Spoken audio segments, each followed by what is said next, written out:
the tips and tricks. I'm going to talk about writing off overpayments and underpayments, Snipping Tool, the receivables management transaction on apply, mass generate GP reports, and correct and fix journal entries. Now some of these I'm sure most people know. I want to just kind of go through. I've noticed lately in the last few months with customers that they don't know some or all of these. So I kind of wanted to just go through some of these with you. And I have this on my presentation, where things are, but I'll go through these within GP so everybody can see it. So here I have GP up. I'll first talk about writing off underpayments or overpayments. So on your sales module, if you have customers who actually, they might short pay by $1 or 30 cents or 10 cents, and normally you would do a credit memo to clear those off your aging. But if you do set under routines, under sales, routines, write-off documents, there is something where, you'll have a write-off and you and your company can decide what that write-off limit is. It could be $1, it could be $5, $10, and then you have a cutoff date. So you could do this at the end of the month, each month. So I'm going to do $10, and I'll set it for underpayment, and I'll go ahead and do it for $4.30. You can pick your customers. You can, just do all the customers, and you can hit this preview right here. So if I hit preview, you'll see I have a few, $1.40, 10 cents, $1, I'm sorry, 9.37. So any of these, I'm just going to go ahead and I can unmark them if I don't feel that I want to write them off, but I'm going to go ahead and just have them all go. So I can just hit process and then screen again, or you can print it, whichever you like. I'll hit screen again. Many reports. So you will see that this was given you, this is a analytical accounting posting report, but this is showing you, so just all your reports. This is the posting journal. It's Aaron Fitz taking that 140 off. It's writing it off. So all your information here, all your information, where it's going. Click that, and then our last page. It's just going to bad debt. It's just writing it off to bad debt. So again, you can do the same thing for overpayments. If you want to have, whatever your company decides is the best number, and you can just make this one your monthly entries just to clear off all those little bit amounts off your aging. All right, next I want to talk about this because I love this tool. It's Snipping Tool, and if nobody's has it, they should, because it's fabulous. So if you go to your start window and you just start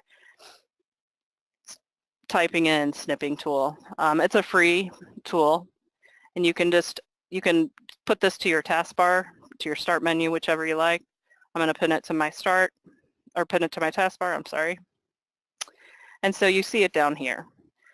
So if I just click this, I can pick where, how I want it. I can do freeform, rectangular, or window, full screen. So I'll just do a rectangular, and so I can just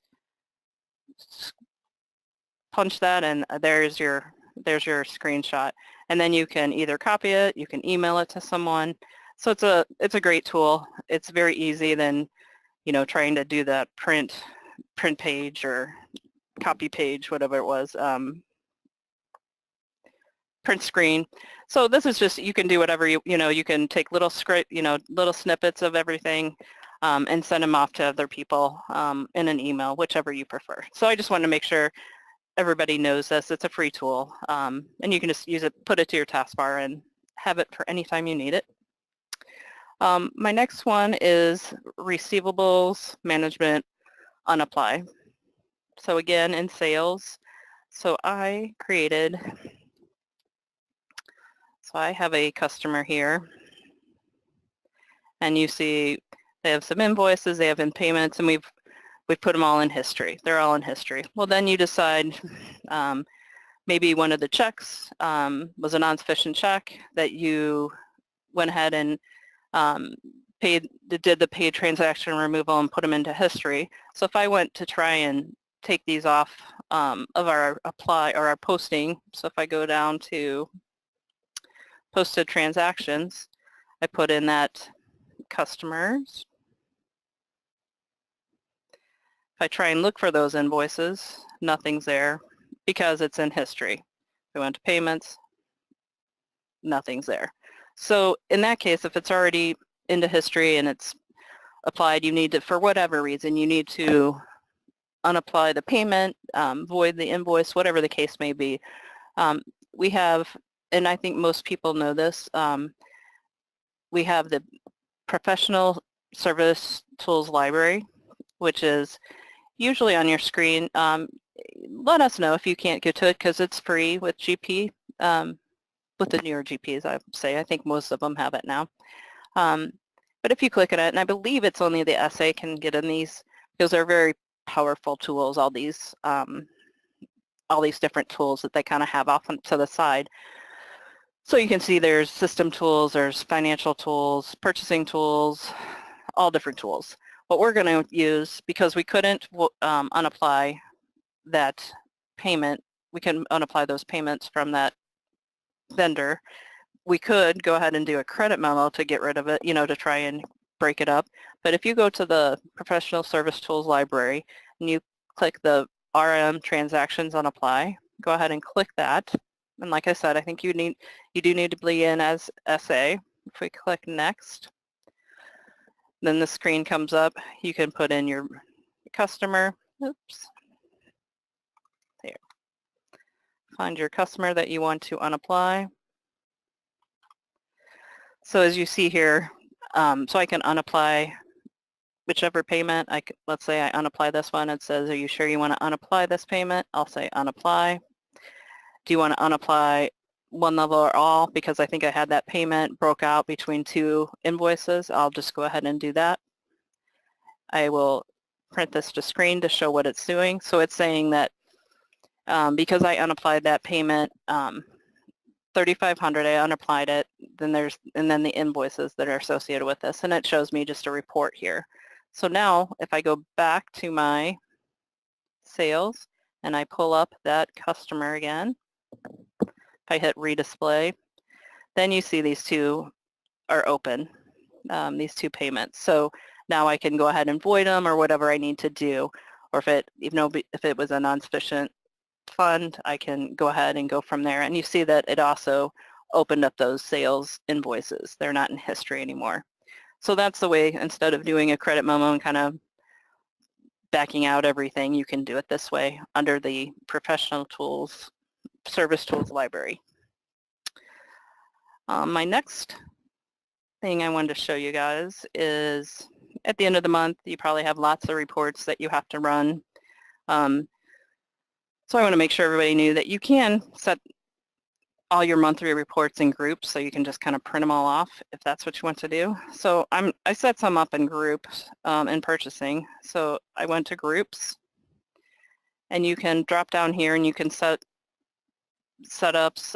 If you look, I have this one set up here. This is what I've kind of set up for this group, but I think I'll start a new one just so everybody can see. So I'll do a setup. I can list all these different reports, whichever one you think you might use. I think I'll go age trial balance. And so here's my list of all different, what I want to look at. I'll do the aged, and you insert it here. And then you can go to your next, say I want analysis. Let's see, I'll do a cash requirements report. Then I can look at check information if I want to see my check register. I can click that to push this in here, and let's do history. We can do, let's see, transaction history detail, and I can put that in there, and I'm going to save this report. So I was going to name it up here, so I'll just put monthly reports again, test. So once I save that, I hit save. Oops, okay. Then if I want to print this, I go ahead and print, and I'm just going to print to the screen. So all the reports will print up. So there's that one. You can have this just to go to your printer if that's what you want to do, but all the print, you don't have to go into each, okay, I want this, and this is what I want, you know, you can just print all your different reports.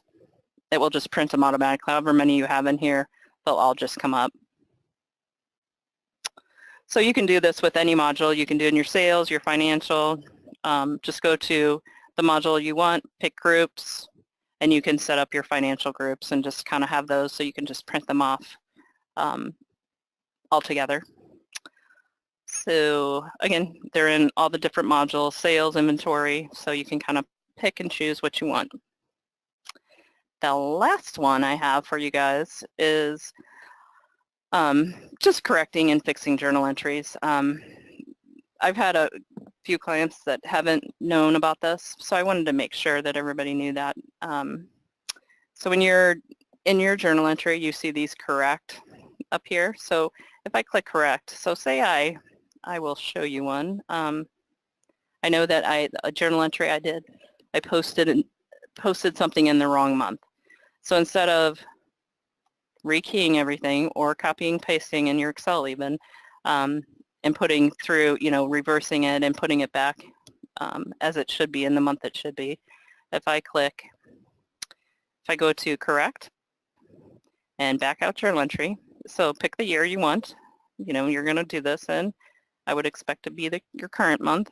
I'm going to go all the way down because I did a couple of these to show you. So I will pull this journal entry up because I know that's one I put in the wrong period.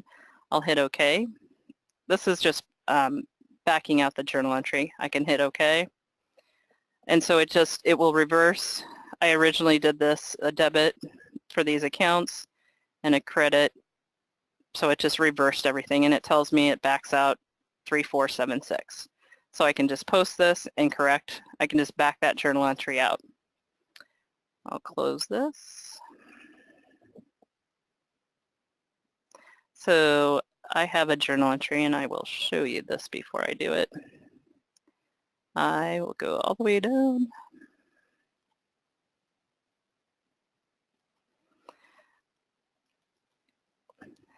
Here's my prepaid for May. So this is an entry I did, and I see that it's in the wrong month. I posted this 4/30. It's for May. I should have posted it in May. So I will go to this journal entry and do a correcting journal entry, which will take it out of April and put it into May, general. Again, what we just did, but we'll hit correct. And instead of just backing out, we'll back out and create a journal entry. I'll find that journal entry.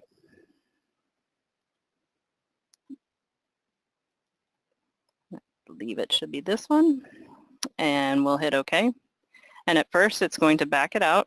So it's going to back it out. It's going to have the same date that you did it. And it's just going to reverse the entry. So I'll go ahead and post that.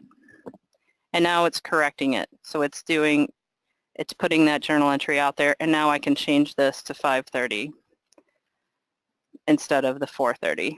And then I can post that. So then I've corrected it that easy.